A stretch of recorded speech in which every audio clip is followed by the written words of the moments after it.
करने वाले हैं doctor strange multiverse of madness के पोस्ट क्रेडिट सीन के बारे में और साथ ही साथ एंडिंग में डिस्कस करेंगे। तो अगर आपने अभी तक मल्टीवर्स ऑफ मैडनेस नहीं देखा है तो उसको पहले देख कर आए, क्योंकि मूवी की एंडिंग जाने बगैर आप उसकी एंडिंग एक्सप्लेनेशन वीडियो समझ ही नहीं पाओगे। मेरी वीडियो आपको यहीं मिलेगी आपके सारे डाउट को क्लियर करने के लिए। तो बिना तीसरी आंख खोले चलिए वीडियो पे आते हैं।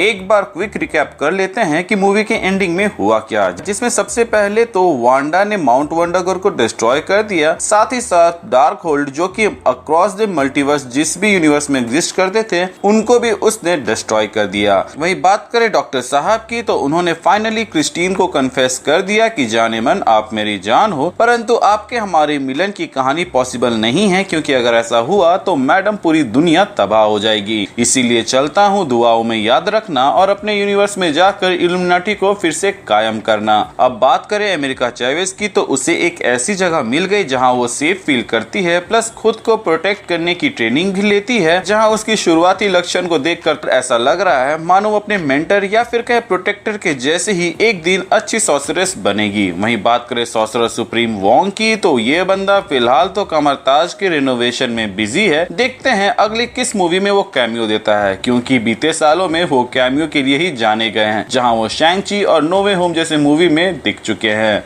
रिकैप से तो आप समझ ही गए होंगे कि मैं मूवी के इवेंट्स एंड प्रायोरिटी के हिसाब से एक्सप्लेन करने वाला हूं। तो सबसे पहले ये सवाल को कवर करते हैं कि क्या वांडा सच में मर गई या फिर वो जिंदा है। तो बॉस, मरते वो हैं जो जन्म लेते हैं, और अगर आपको याद हो तो अगाथा ने कहा था कि Scarlet which is not born, she is forged. Scarlet Witch बहुत ही ज्यादा पावरफुल कैरेक्टर थी, तो उसको यहाँ पे साइड करना जरूरी था, जो कि मार्वल वालों ने मेरे ख्याल से यहाँ पे टेम्पररी किया है एंड जरूरत पड़ते ही उसको वापस ले आएंगे। अब बात करें डार्क होल्ड की, तो जिस डार्क होल्ड को हम इतने समय से ओरिजिनल समझ रहे थे उसको एक कॉपी कहा गया था, एंड आपने देखा भी होगा कि उसको डिस्ट्रॉय करने पर क्या हुआ था सारा का। बट अगर आप हमारे वीडियोस देखते आ रहे हैं तो आपको पता होगा कॉमिक्स में असल में पूरे मल्टीवर्स में सिर्फ एक ही ट्रू डार्क होल्ड था, और जितने भी डार्क होल्ड हमें मल्टीवर्स में देखने को मिलते थे वो सब असल में कॉपी था। असल में डार्क होल्ड शायद तक डिस्ट्रॉय भी नहीं किया जा सकता, क्योंकि वो कथॉन के फ्लैश से बना है, जिसके वजह से कथॉन की असली पावर उस बुक में है, जिसको कॉमिक्स में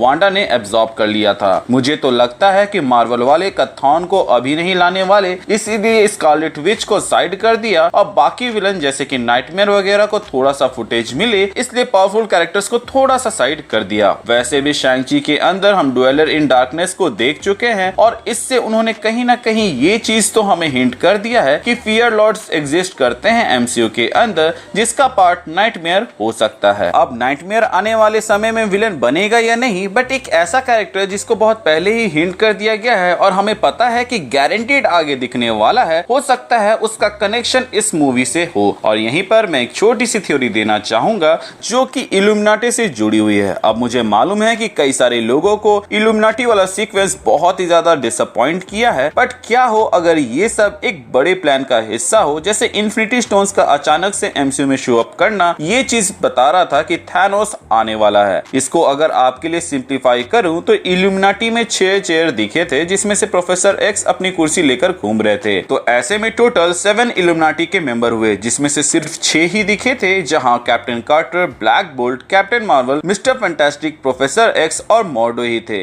जो एक मेंबर हमें नहीं दिखा वो आयरन मैन का वेरिएंट हो सकता है, जिसने अल्ट्रॉन बॉट्स को बनाया, जो कि सुपीरियर आयरन मैन का हो सकता है, क्योंकि एक ऐसा टोनी स्टार्क जिसको इनकर्जन लेवल थ्रेट्स की सुनवाई में आने में इंटरेस्ट ना हो, उसका घमंड लेवल का अंदाजा तो आप लगा ही सकते हैं। लेकिन यहाँ matter of concern superior iron man नहीं, बल्कि मिस्टर फैंटास्टिक का बेटा नथानियल रिचर्ड हो सकता है। मे बी ये मिस्टर फैंटास्टिक का बेटा आगे जाकर कैंग बने, जिस पर मैं एक डिटेल वीडियो बहुत ही जल्द लाने वाला हूँ, क्योंकि लोकी सीरीज में हमने कैंग का वेरिएंट और लिविंग ट्राइब्यूनल की मूर्ति को देखा था, जो कि coincidentally doctor strange multiverse of madness में भी हमें देखने को मिला है, वो भी बहुत ही क्रिटिकल जगह पर। एज मान लीजिए कि जब वो लोग यहाँ से ट्रैवल कर रहे थे, तो यहाँ पर वो अगर किसी लिविंग ट्राइब्यूनल की मूर्ति से टकरा जाते तो शायद तक वो किसी और यूनिवर्स में जा गिरते, जिसके बाद से कॉन्सिक्वेंसेस कुछ और ही होते, और इल्यूमिनाटी के दुनिया में रिचर्ड के डैड जिंदा रहते, एंड शायद वो आगे जाकर कैंग द कॉन्करर नहीं बनता। ये थ्योरी का बेस केविन फाइगी के इस स्टेटमेंट से जुड़ा हुआ है, जहां उन्होंने कहा कि doctor strange in the multiverse of of madness result है सिल्वी के इस सेक्शन का, जहां सिल्वी ने ही यूरेमेंस को मारा था लोकी सीरीज के अंदर। इसके अलावा एक और सिमिलैरिटी जो आप illuminati and Kang the conqueror में देख सकते हैं कि दोनों ही कैरेक्टर इनकर्जन रोकने में लगे हुए हैं। मैं यहाँ ज्यादा डीप में नहीं जाऊंगा क्योंकि मैं तो एक वीडियो इसके ऊपर लाने ही वाला हूँ, तो उसमें अच्छे से बात करेंगे। अब बात कर लेते हैं डॉक्टर स्ट्रेंज की थर्ड आई की, जो कि अचानक से हम लोगों को दिखा था, जिसको देखने के बाद से कई सारे लोगों को ऐसा लग रहा था कि शायद तक वो विलन बन सकते हैं। तो बॉस ऐसा बिल्कुल भी नहीं है, क्योंकि डॉक्टर स्ट्रेंज का थर्ड आई खुलना एक साइड इफेक्ट था डार्क होल्ड यूज करने का, प्लस एक कॉल बैक भी हो सकता है उनके फर्स्ट अपीयरेंस का, जहां उनको जब हमें फर्स्ट टाइम दिखाया गया था तो doctor strange master of black magic बोलकर इंट्रोड्यूस कराया गया था। अब भैया doctor strange master of mistake arts है, तो उन्होंने समय के साथ उस पर काबू पा लिया, जिसके वजह से जब मुसीबत सामने आई तो वो रेडी थे तीसरी आंख के साथ उस मुसीबत को फेस करने के लिए। मे बी यहाँ वो थर्ड आई इसलिए खोलते हैं ताकि वो सच्चाई देख सके जो सामने है, जैसा उसने मूवी के स्टार्टिंग में किया था। बट उस वक्त उन्हें अपने हाथ हिलाने की जरूरत पड़ी थी, बट यहाँ पर सिर्फ आंख खोलना पड़ा।